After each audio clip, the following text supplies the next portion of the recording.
Harry Potter और half blood Prince अध्याय 1। दूसरा मंत्री। आधी रात होने वाली थी। प्रधानमंत्री अपने ऑफिस में अकेले बैठकर एक लंबा मेमो पढ़ रहे थे जो उन्हें ठीक से समझ नहीं आ रहा था। दरअसल वो किसी दूसरे देश के राष्ट्रपति के फ़ोन का इंतज़ार कर रहे थे और सोच रहे थे कि वो जाने कब फ़ोन करेगा। इस दौरान वो पिछले हफ्ते की अप्रिय घटनाओं की यादों को दबाने की कोशिश कर रहे थे। ये सप्ताह बहुत लंबा, कष्टकारी और मुश्किल बीता था। ऐसा लग रहा था जैसे उनके दिमाग में पिछले सप्ताह के अलावा किसी और चीज़ के लिए जगह ही नहीं बची थी। उन्होंने अपने सामने रखे मेमो में लिखी बातों पर ध्यान केंद्रित करने की कोशिश की, लेकिन उन्हें उस पर अपने एक राजनैतिक विरोधी का हंसता हुआ चेहरा दिखा जिसने उसी शाम की न्यूज़ में बयान दिया था। उसने न सिर्फ पिछले सप्ताह में हुई सभी भयंकर घटनाएं दोहराई थीं, बल्कि ये भी स्पष्ट किया था कि वो सारी घटनाएं सरकार की गलती की वजह से हुई हैं। उसके आरोपों के बारे में सोचकर ही प्रधानमंत्री के दिल की धड़कनें तेज होने लगीं, क्योंकि ये आरोप ना तो उचित थे ना ही सच थे। आखिर उनकी सरकार उस पुल को गिरने से कैसे रोक सकती थी? कोई ये कैसे कह सकता है कि सरकार पुलों पर पर्याप्त खर्चा नहीं कर रही है? उस पुल को बने अभी 10 साल भी नहीं हुए थे। बहरहाल विशेषज्ञ भी ये नहीं बता पा रहे थे कि पुल बीच से 2 टुकड़ों में कैसे टूट गया, जिसमें दर्जन भर कारें नदी में गिर गईं। कोई ये आरोप लगाने की जुर्रत कैसे कर सकता था कि पुलिस वालों की कमी के कारण 2 भयंकर और सनसनीखेज हत्याएं हुई थी, और सरकार पश्चिमी प्रांत में आए भयंकर तूफान का पहले से कैसे अनुमान लगा सकती थी, जिसमें जान माल का काफ़ी नुकसान हुआ था। और क्या ये उनकी गलती थी कि उनका एक कनिष्ठ मंत्री हर्बर्ट कोली उसी सप्ताह में अजीब हरकतें करने लगा था और इस वक्त घर पर पड़ा था? विरोधी अपनी चौड़ी मुस्कान को छिपाते हुए अंत में कह रहे थे, पूरे देश में उदासी का माहौल है। दुर्भाग्य से ये बात बिल्कुल सच थी। खुद प्रधानमंत्री को ऐसा लग रहा था। जुलाई के बीच में ठंड भरा कुहासा था। ये ठीक नहीं था, ये सामान्य नहीं था। उन्होंने मेमो के दूसरे पन्ने को पलटा। जब उन्होंने देखा कि मेमो बहुत लंबा है तो हार मान ली। अपने सिर के ऊपर हाथ फैलाकर उन्होंने दुखी मन से अपने ऑफिस में चारों तरफ नज़र डाली। कमरा आकर्षक था। इसमें लंबी चौखट वाली खिड़कियों के सामने संगमरमर की सुंदर अंगीठी थी। बाहर की ठंड से बचने के लिए खिड़कियां बंद थीं। हल्की कपकपी के साथ उठकर प्रधानमंत्री ने खिड़कियों के पार जाकर हल्की धुंध को देखा जो कांच के पार थी। लेकिन तभी उन्हें पीछे से किसी के खांसने की आवाज़ सुनाई दी। वो स्तब्ध होकर काले कांच में अपना भयभीत प्रतिबिंब देखते रहे। वे उस खांसी को पहचानते थे। उन्होंने ये पहले भी सुनी थी। वो बहुत धीरे धीरे मुड़कर खाली कमरे को देखने लगे। हालांकि वो ज़रा भी बहादुर नहीं महसूस कर रहे थे, लेकिन उन्होंने बहादुरी का नाटक करते हुए कहा, हेलो। एक पल के लिए तो उन्हें ये असंभव उम्मीद थी कि कोई जवाब नहीं मिलेगा। बहरहाल फौरन आवाज़ सुनाई दी, एक सख्त निर्णायक आवाज़, जिसे सुनकर लग रहा था जैसे वो लिखा हुआ कोई वक्तव्य पढ़ रही हो। जैसा प्रधानमंत्री जानते थे, खांसी की आवाज़ कमरे के दूसरे वाले कोने में लगी एक छोटी सी गंदी ऑयल पेंटिंग से आई थी। वहाँ पर एक मेढक जैसा दिखने वाला नाटा आदमी खड़ा था जिसने एक सफ़ेद लंबी विग पहन रखी थी। खांसी की आवाज़ उसी की थी। मगलुओं के प्रधानमंत्री के लिए संदेश तत्काल मिलना है, फौरन जवाब दें, आपका फज। पेंटिंग वाले आदमी ने प्रधानमंत्री की तरफ सवालिया निगाह डाली। सुनो, मेरे पास समय नहीं है। देखो, मैं किसी के टेलीफोन का इंतज़ार कर रहा हूँ। किसी देश के राष्ट्रपति का फ़ोन आने वाला है, उसका इंतज़ाम किया जा सकता है। तस्वीर वाले आदमी ने तत्काल कहा। प्रधानमंत्री का दिल डूब गया। उन्हें इसी बात का डर था। नाटा आदमी बोला, हम ऐसा इंतज़ाम कर देंगे कि वो राष्ट्रपति आज फ़ोन करना भूल जाएगा। वो आज के बजाय कल रात को फ़ोन करेगा। कृपया तत्काल मिस्टर फज को जवाब दें। ओह, ठीक है, मैं फज से मिल लेता हूँ।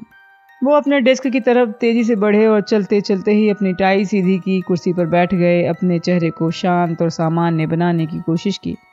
तभी संगमरमर के मेंटल पीस के नीचे की खाली अंगीठी में हरी लपटें चमकने लगी। उन्होंने कोशिश की कि उनके चेहरे पर हैरानी या दहशत का भाव ना आए।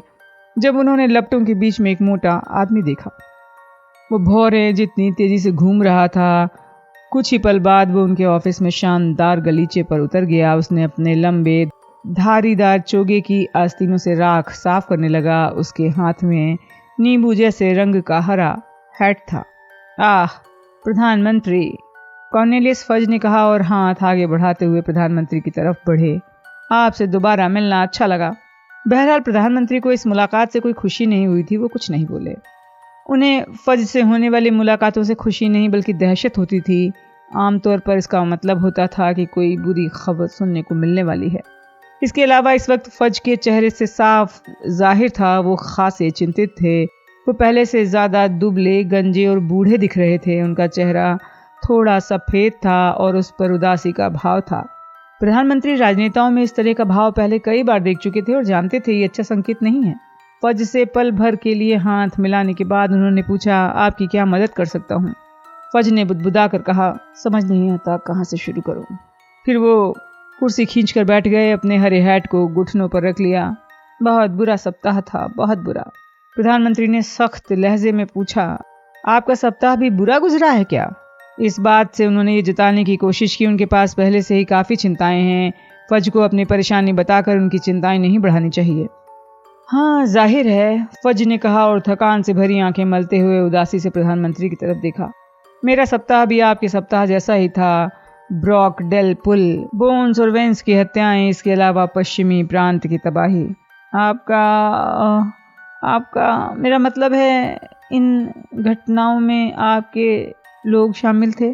फज ने प्रधानमंत्री पर थोड़ी सख्त निगाह डाली। जाहिर है, निश्चित रूप से अब तक आप समझ चुके होंगे क्या हुआ है। मैं?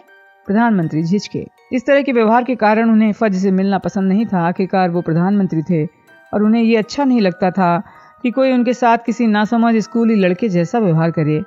लेकिन जाहिर है, फज से उनकी पहली मुलाकात से यही सिलसिला चला आ रहा था। जिस दिन वो प्रधानमंत्री बने थे उसी रात को वो फज से पहली बार मिले थे। उन्हें ये मुलाकात इतनी अच्छी तरह याद है जैसे कल की बात हो। वो ये जानते थे कि उन्हें ये घटना मरते दम तक याद रहेगी।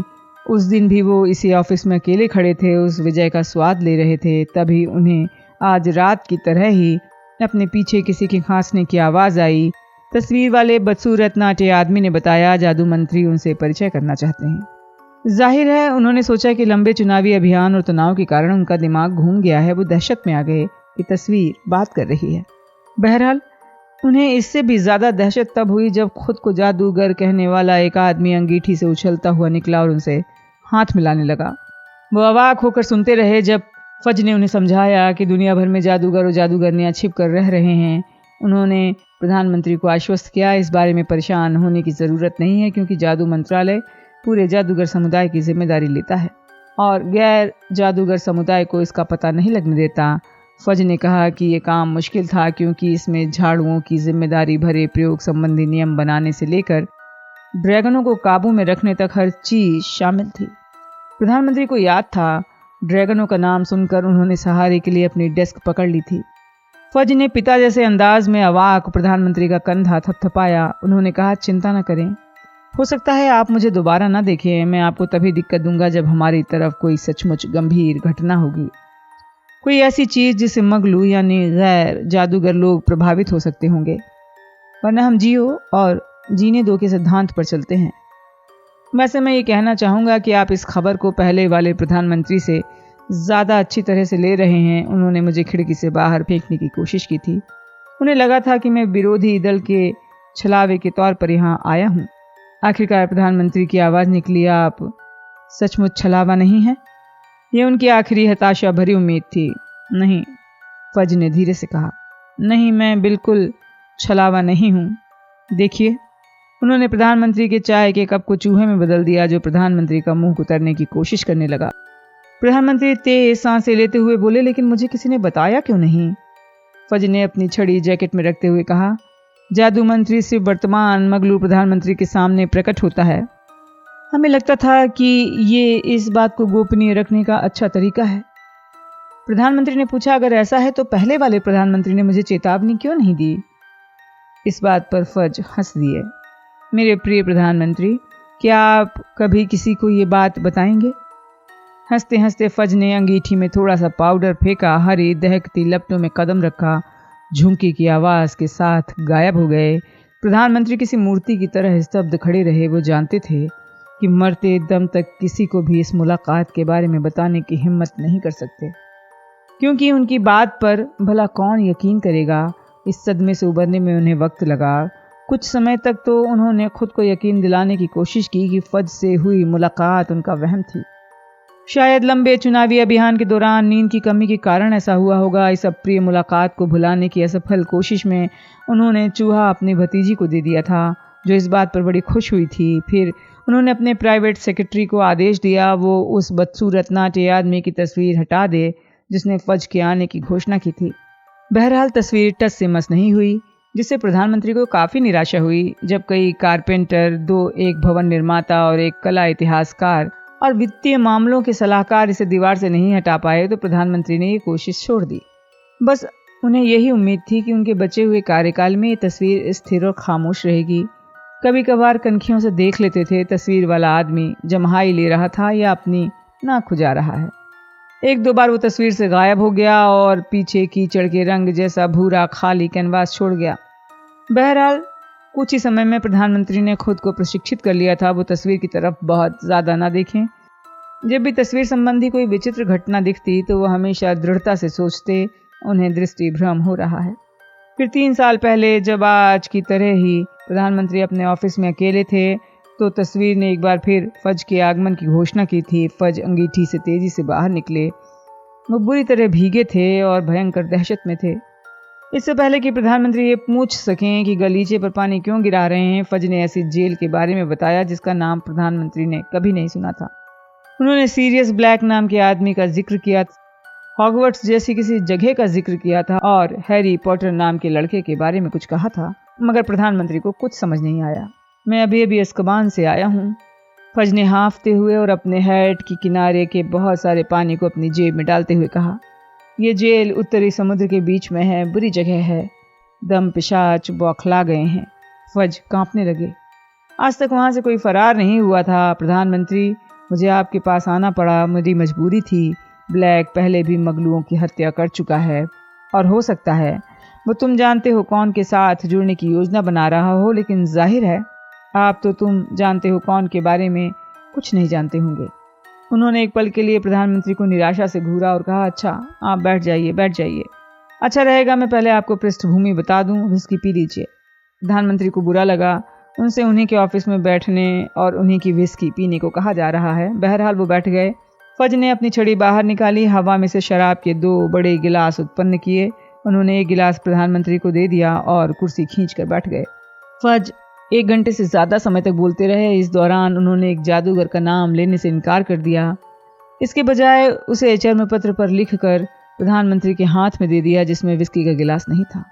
जब आखिरकार फज चलने के लिए खड़े हुए तो प्रधानमंत्री भी उठकर खड़े हो गए। आपको लगता है कि उन्होंने अपने बाएं हाथ में रखे चर्म पत्र के नाम पर नजर डाली कि लॉर्ड वो तुम जानते हो कौन? फज ने गुर्राते हुए कहा। माफ करें, तो आपको लगता है कि तुम जानते हो कौन अब भी जिंदा है? फज ने अपना धारीदार चोगा ठुड्डी के नीचे बांधते हुए कहा, देखिए हमें वो अभी तक मिला नहीं है, लेकिन डंबलडोर कहते हैं कि वो जिंदा है। मेरी राय में तब तक वो खतरनाक नहीं है जब तक उसके समर्थक उसके पास नहीं पहुंच जाते। इसलिए हमें ब्लैक की चिंता हो रही है, तो आप वो चेतावनी दे देंगे, है ना? बहुत बढ़िया। अच्छा प्रधानमंत्री, मुझे उम्मीद है कि अब हमें एक दूसरे से दोबारा नहीं मिलना पड़ेगा। Good night. लेकिन उन्हें दोबारा मिलना पड़ा। कुछ महीने बाद ही परेशान हाल फज मंत्रालय कक्ष में हवा से उत्पन्न हुए थे। उन्होंने प्रधानमंत्री को ये जानकारी दी थी कि क्विडिच वर्ल्ड कप में थोड़ी सी उलझन आ गई थी। इसमें कई मगलू शामिल थे, लेकिन प्रधानमंत्री को चिंता करने की ज़रूरत नहीं थी। तुम जानते हो कौन का निशान दोबारा दिखा था, लेकिन अभी कोई दिक्कत नहीं है। फज के हिसाब से घटना महत्वहीन थी। मगलू संपर्क कार्यालय मगलुओं की याददाश्त मिटाने के काम में जुटा हुआ है। ओह, मैं तो भूल ही गया। फज ने आगे कहा, हम जादूगरी के लिए त्रिकोणीय टूर्नामेंट के लिए इस देश में 3 ड्रैगन और 1 स्फंक्स ला रहे हैं। ये बहुत सामान्य सी बात है, लेकिन जादुई प्राणी नियमन और नियंत्रण विभाग की नियमावली में लिखा है कि देश में बहुत खतरनाक प्राणी लाते समय हमें आपको जानकारी देनी होगी। प्रधानमंत्री ने हड़बड़ाते हुए कहा, मैं क्या ड्रैगन? हाँ, 3 ड्रैगन और 1 स्फंक्स। तो अब मैं चलता हूँ, आपका दिन अच्छा गुजरे। प्रधानमंत्री को उम्मीद थी ड्रैगन और स्फंक्स के बारे में बताने वो दोबारा नहीं आएंगे, लेकिन ऐसा नहीं हुआ। पिछली मुलाकात को अभी 2 साल भी नहीं हुए थे कि फज एक बार फिर अंगीठी से बाहर निकले और उन्होंने खबर दी थी अज़्काबान से कैदी सामूहिक रूप से फरार हो गए हैं। सामूहिक रूप से फरार? प्रधानमंत्री ने भर्राई आवाज में दोहराया। चिंता करने की कोई बात नहीं है, चिंता करने की कोई बात नहीं है। जब उनका एक पैर लपटों में जा चुका था, हम उन्हें जल्दी ही पकड़ लेंगे, बस आपको खबर देनी होगी, फज ने चिल्लाकर कहा। और इससे पहले कि प्रधानमंत्री चिल्लाकर कह पाते 1 मिनट रुकिए, फज हरी चिंगारियों के बीच पहुंचकर गायब हो गए थे। अखबार वाले विरोधी जो भी कहें, प्रधानमंत्री मूर्ख नहीं थे। उन्हें अच्छी तरह एहसास था कि फज ने दोबारा न मिलने का जो आश्वासन दिया था, उसके बावजूद न सिर्फ एक दूसरे से वो बार बार मिल रहे थे, बल्कि हर मुलाकात में फज पहले से ज़्यादा परेशान दिख रहे थे।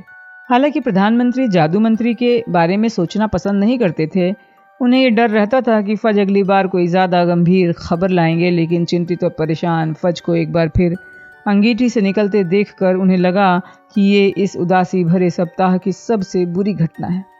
इससे ज़्यादा उलझन प्रधानमंत्री को इस बात से हुई कि फज के हिसाब से प्रधानमंत्री को उनके आने का कारण मालूम होना चाहिए था। मुझे क्या पता कि जादूगर समुदाय में क्या हो रहा है, प्रधानमंत्री ने ताव में आते हुए कहा। मुझे देश चलाना है, आपके बिना भी मेरे पास बहुत चिंताएं हैं। हमारी चिंताएं एक ही हैं, फज ने उनकी बात बीच में काटते हुए कहा। ब्रॉकडेड पुल अपने आप नहीं टूटा था, वो दरअसल तूफान नहीं था। वो हत्याएं मगलुओं ने नहीं की थी। हर्बर्ट कोरली का परिवार उसके बिना ज़्यादा सुरक्षित रहेगा। हम लोग इस वक्त उसे सेंट मंगोस जादुई रोग दुर्घटना अस्पताल में भिजवाने की व्यवस्था कर रहे हैं। ये काम आज रात को हो जाएगा। प्रधानमंत्री को समझ नहीं आया वो क्या करें।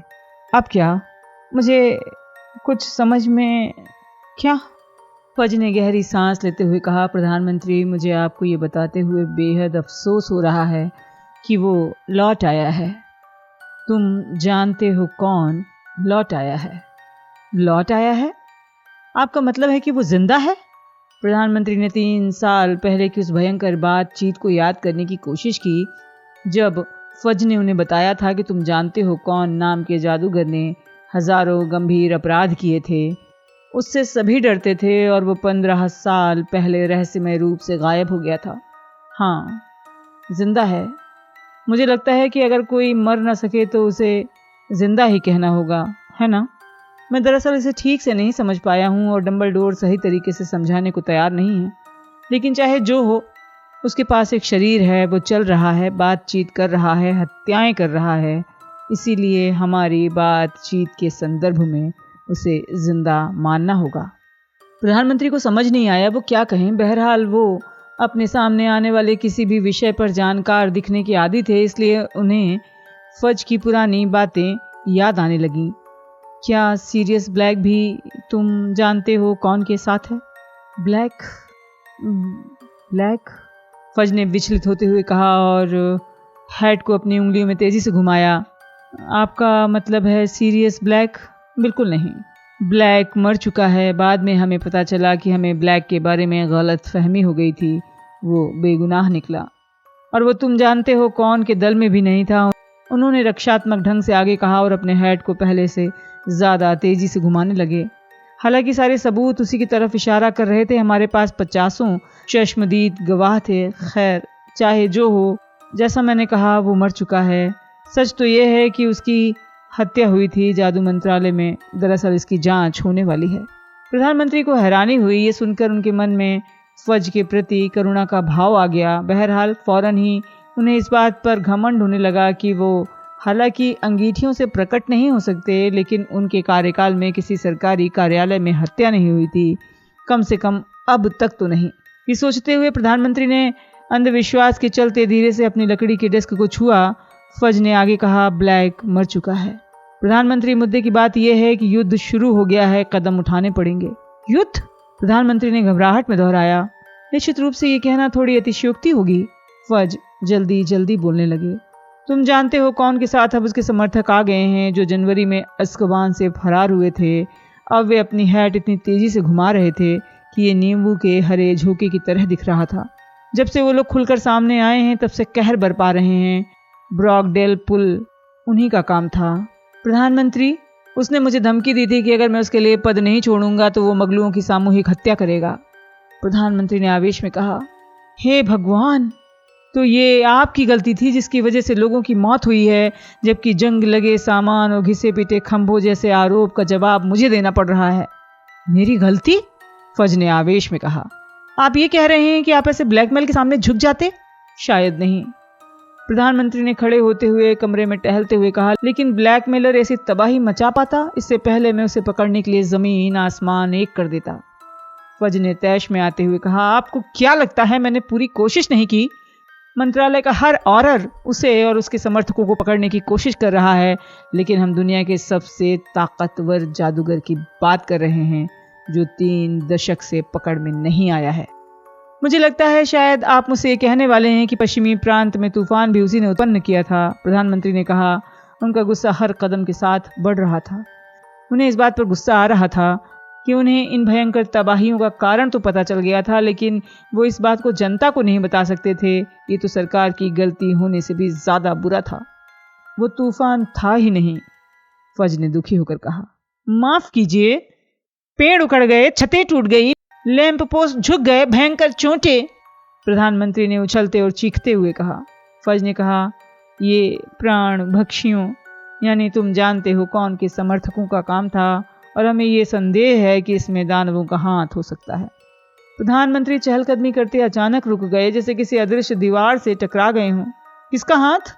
फज मुस्कुराए। पिछली बार उसने बड़े कामों के लिए दानवों का इस्तेमाल किया था।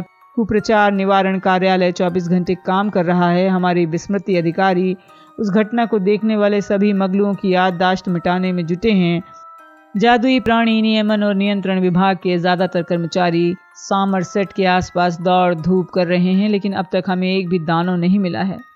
ये बहुत बुरा हुआ, प्रधानमंत्री ने आवेश में आते हुए कहा। आप ये क्या कह रहे हैं? मैं इस बात से इनकार नहीं करूंगा कि मंत्रालय का मनोबल काफी कम है और अमेलिया बोन्स के मरने का अफसोस भी है। किसके मरने का? अमेलिया बोन्स के मरने का, जादुई कानून पालन विभाग की प्रमुख। हमें लगता है तुम जानते हो कौन ने उनकी हत्या खुद की होगी, क्योंकि वो अच्छी जादूगरनी थी और सारे सबूत बताते हैं कि उन्होंने जमकर संघर्ष किया था। फज ने अपना गला साफ किया। ऐसा लगा जैसे अपना हैट घुमाना बंद करने के लिए उन्हें काफ़ी कोशिश करनी पड़ रही थी, लेकिन उनकी हत्या की खबर तो अखबारों में छपी थी। प्रधानमंत्री का गुस्सा अब हैरानी में बदल गया था। हमारे अखबारों में? अमेलिया बोन्स अखबारों में तो लिखा था कि वो अधेड़ महिला थी, अकेली रहती थी, ये नृशंस हत्या थी, है ना? काफ़ी सनसनी फैली थी, पुलिस हैरान थी। फज ने आ भरते हुए कहा, हाँ जाहिर है पुलिस हैरान तो होगी ही। जिस कमरे में हत्या हुई थी वो अंदर से बंद था।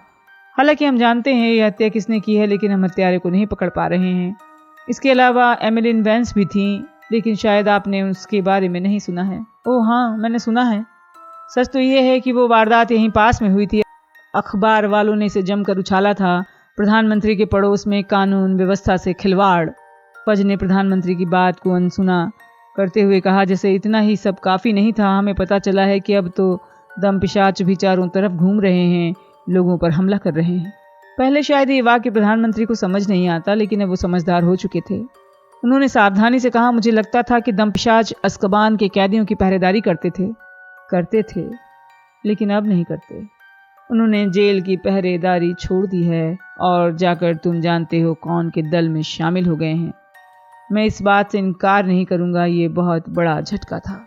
प्रधानमंत्री ने दहशत भरी आवाज में कहा, लेकिन आप ये तो नहीं कहना चाहते कि ये प्राणी लोगों की आशाओं और खुशियों को ही छीन लेंगे? बिल्कुल ठीक कहा, वो बढ़ते जा रहे हैं, इसी कारण इतना धुंध भरा माहौल है। प्रधानमंत्री के घुटने जवाब दे गए। वो अपने करीब वाली कुर्सी पर बैठ गए।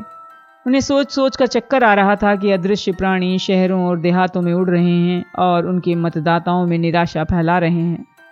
मेरे प्यारे प्रधानमंत्री, क्या आपको लगता है कि इतने सारे झमेले के बाद भी मैं जादू मंत्री बना रहूंगा? मुझे 3 दिन पहले हटा दिया गया है। पूरा जादूगर समुदाय एक पखवाड़े से चिल्ला चिल्ला कर मेरे इस्तीफे की मांग कर रहा था। मैंने अपने पूरे कार्यकाल में उन्हें इतना एकजुट कभी नहीं देखा। फज ने मुस्कुराने की बहादुरी भरी कोशिश करते हुए कहा। प्रधानमंत्री कुछ पल के लिए अवाक रह गए। अपनी हालत पर वो नाराज थे, लेकिन इसके बाद भी उन्हें अपने सामने बैठे निराश व्यक्ति के लिए सहानुभूति महसूस हुई। उन्होंने आखिरकार कहा, मुझे अफसोस है, क्या मैं आपके लिए कुछ कर सकता हूँ? मदद के प्रस्ताव के लिए धन्यवाद, लेकिन आप मेरे लिए कुछ नहीं कर सकते। मुझे आज रात को आपके पास सिर्फ इसलिए भेजा गया है ताकि मैं आपको ताज़ा स्थिति की पूरी जानकारी दे दूं और अपने उत्तराधिकारी से आपका परिचय करवा दूं। मेरे ख्याल में अब तक उन्हें यहाँ आ जाना चाहिए था, लेकिन जाहिर है वो बहुत व्यस्त हैं क्योंकि इतना कुछ हो रहा है। फज ने मुड़कर बदसूरत नाटे आदमी की तरफ देखा जो लंबे घुंघराले बालों की विग पहने था और एक कलम की नोक से अपने कान साफ कर रहा था। फज की निगाह पड़ते ही उसने कहा, वो आने वाले हैं। इस समय वो डंबलडोर को चिट्ठी लिख रहे हैं। मेरी शुभकामनाएं उनके साथ हैं, फज ने कहा और पहली बार उनकी आवाज़ में कटुता का पुट था। मैं पिछले 15 दिन से हर दिन डंबलडोर को चिट्ठियां लिख रहा था, लेकिन वो टस से मस नहीं हुए। अगर वो उस लड़के को राज़ी कर लेते तो मैं अब भी जादू मंत्री होता। खैर, शायद स्क्रिमग्योर मुझसे ज़्यादा खुशकिस्मत साबित हों। दुखी फज खामोश हो गए। बहरहाल लगभग तत्काल ही तस्वीर ने खामोशी तोड़ दी। तस्वीर वाले जादूगर ने अचानक सख्त आधिकारिक लहजे में कहा, मगलुओं के प्रधानमंत्री के लिए संदेश है, मुलाकात का आग्रह। अत्यावश्यक फौरन जवाब दें। रूफस स्क्रिमग्योर, जादू मंत्री। हाँ हाँ, अच्छा, प्रधानमंत्री ने बेध्यानी में कहा। वो अभी पलटे ही थे कि अंगीठी में एक बार फिर लपटें हरी हो गईं। कुछ ही पल बाद शानदार गलीचे पर घूमता हुआ जादूगर प्रकट हो गया। फज उठकर खड़े हो गए। एक पल झिझकने के बाद प्रधानमंत्री भी खड़े हो गए। नया आगंतुक सीधा खड़ा हुआ, अपने लंबे काले दुशालों पर लगी राख को साफ करने के बाद चारों तरफ देखने लगा। प्रधानमंत्री के मन में पहले तो ये मूर्खतापूर्ण विचार आया कि रूफस स्क्रिमग्योर बूढ़े शेर हैं। उनके हल्के नारंगी बालों और घनी भौहों में सफ़ेद लकीरें थीं। उनकी आंखें पीली थीं, जिन पर तार के फ्रेम वाला चश्मा था। हालांकि वो थोड़ा लंगड़ा कर चलते थे, लेकिन उनकी चाल में शाही अंदाज था। उन्हें देखकर लगता था वो चालाक और सख्त होंगे। प्रधानमंत्री को समझ में आ गया, संकट की इस घड़ी में जादूगर समुदाय ने फज की जगह पर स्क्रिमग्योर को क्यों चुना है। आप कैसे हैं? प्रधानमंत्री ने विनम्रता से कहते हुए अपना हाथ आगे बढ़ाया। स्क्रिमग्योर ने बहुत कम देर हाथ मिलाया, कमरे के चारों तरफ नजरें दौड़ाई, फिर दुशाले में से छड़ी बाहर निकाल ली। उन्होंने पूछा, फज ने आपको सब कुछ बता दिया? फिर वो दरवाजे तक चलकर गए, अपनी छड़ी से की होल को ठोंका। प्रधानमंत्री को लॉक लगने की आवाज़ सुनाई दी। अगर आपको बुरा न लगे तो मैं लॉक खुला रखना चाहता हूँ, प्रधानमंत्री ने कहा। मैं नहीं चाहता कि कोई बीच में बाधा डाले, स्क्रिमग्योर ने कहा, और ना ही देखे। जब उन्होंने अपनी छड़ी से खिड़कियों की तरफ इशारा किया तो पर्दे बंद हो गए। अब ठीक है। अच्छा, इस समय मैं काफ़ी व्यस्त हूँ, इसलिए हम सीधे काम की बात पर आते हैं। सबसे पहले हमें आपकी सुरक्षा के बारे में बातचीत करनी होगी। प्रधानमंत्री अपनी पूरी ऊंचाई तक तन कर खड़े हुए बोले, धन्यवाद, लेकिन मैं अपनी वर्तमान व्यवस्था से संतुष्ट हूँ। हम नहीं हैं, स्क्रिमग्योर ने बात काटते हुए कहा। ये मगलुओं के लिए बहुत बुरा होगा कि उनका प्रधानमंत्री सम्मोहन शाप के वशीभूत होकर काम करने लगे। आपके बाहरी ऑफिस में जो नया सेक्रेटरी आया है, प्रधानमंत्री ने गर्मजोशी से कहा, आप चाहे जो कहें, मैं किंग्सले शेकलबोल्ट को कभी नहीं निकालूंगा। वो बहुत कार्यकुशल है और वो बाकी लोगों से 2 गुना काम करता है। ऐसा इसलिए है क्योंकि वो जादूगर है, प्रशिक्षित औरर है और आपकी सुरक्षा के लिए नियुक्त किया गया है, स्क्रिमग्योर ने बिना मुस्कुराए कहा। प्रधानमंत्री ने कहा, जरा ठहरें, आप अपने लोगों को मेरे ऑफिस में नियुक्त नहीं कर सकते। देखिए, मेरे यहाँ कौन काम करेगा ये फैसला मैं ही करूँगा, स्क्रिमग्योर ने ठंडे स्वर में कहा। अभी तो आप कह रहे थे कि आप शेकलबोल्ट के काम से खुश हैं। मैं खुश हूँ, मेरा मतलब मैं खुश था। तो फिर कोई दिक्कत ही नहीं है ना, स्क्रिमग्योर ने कहा। मैं ठीक है, जब तक शेकलबोल्ट का काम उत्कृष्ट रहता है, प्रधानमंत्री ने कमज़ोर आवाज़ में कहा, लेकिन ऐसा लगा जैसे स्क्रिमग्योर ने उनकी आवाज़ सुनी ही नहीं। अब आपके कनिष्ठ मंत्री हर्बर्ट कोरली के बारे में, उन्होंने आगे कहा, जो बतख की नकल करके जनता का मनोरंजन कर रहा है, उसके बारे में क्या? स्क्रिमग्योर बोले, स्पष्ट रूप से उस पर गलत तरीके से सम्मोहन शाप किया गया है, इसलिए उनका दिमाग घूम गया है। वो लोगों के लिए खतरा है। वो सिर्फ बतख जैसी आवाज़ ही तो निकाल रहा है, प्रधानमंत्री ने कमज़ोर स्वर में कहा। शायद पीना कम करने से, स्क्रिमग्योर ने कहा। सेंट मंगोज जादुई एवं दुर्घटना अस्पताल के उपचारकों का एक दल उनकी जांच कर रहा है। अब तक वो 3 उपचारकों का गला घूंटने की कोशिश कर चुका है। मुझे लगता है सबसे अच्छा ये रहेगा उसे कुछ समय से मगलुओं के बीच से हटा लिया जाए। अच्छा, वो ठीक तो हो जाएगा? प्रधानमंत्री ने चिंता के साथ पूछा। स्क्रिमग्योर ने कंधे उचकाकर अंगीठी की तरफ बढ़ने लगे। देखिए, मुझे बस इतना ही कहना था प्रधानमंत्री, मैं आपको आगे की घटनाओं के बारे में बताता रहूँगा। अगर व्यस्तता के कारण व्यक्तिगत रूप से ना आ पाया तो फज को भेज दूंगा। फज सलाहकार बनने के लिए राजी हो गए हैं। फज ने मुस्कुराने की कोशिश की लेकिन सफल नहीं हुए। वो इस समय ऐसे दिख रहे थे जैसे उनके दांतों में दर्द हो। स्क्रिमग्योर अपनी जेब में उस रहस्यमय पाउडर की तलाश कर रहे थे जिससे आग हरी हो जाती थी। प्रधानमंत्री ने एक पल के लिए दोनों जादूगरों को निराशा से घूरा। फिर पूरी मुलाकात में वो जिन शब्दों को दबाने की कोशिश कर रहे थे वो शब्द उनके मुंह से निकल गए। लेकिन सुनिए, आप जादूगर हैं, आप जादू कर सकते हैं। निश्चित रूप से आप हर चीज ठीक कर सकते हैं। स्क्रिमग्योर धीरे से मुड़े। उन्होंने हैरानी से फज की तरफ देखा जो आखिरकार मुस्कुराने में कामयाब हो गए थे। फिर धीरे से बोले, दिक्कत यह है प्रधानमंत्री के सामने वाले भी जादू कर सकते हैं। इतना कहने के बाद दोनों जादूगर एक एक करके हरी आग में चले गए और ओझल हो गए।